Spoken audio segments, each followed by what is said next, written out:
সুন্নত ফজরের পরপরে পড়া অনুমতি নেই।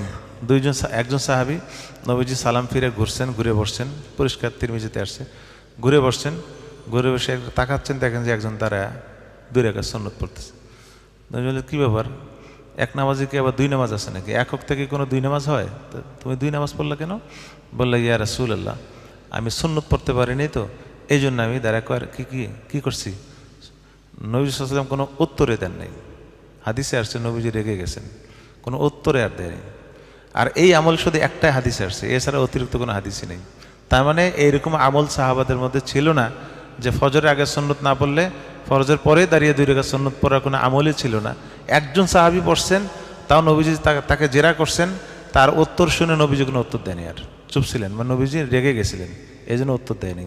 কিন্তু আমরা এটাকে পজিটিভ গ্রহণ করি না, যেহেতু সাহাবী বলছেন পড়ছেন, নবীজিকে উত্তর দিয়ে নবীজি যেহেতু কিছু বলেন নাই, নবী চুপ থাকাও হলো কি সন্তুষ্টি।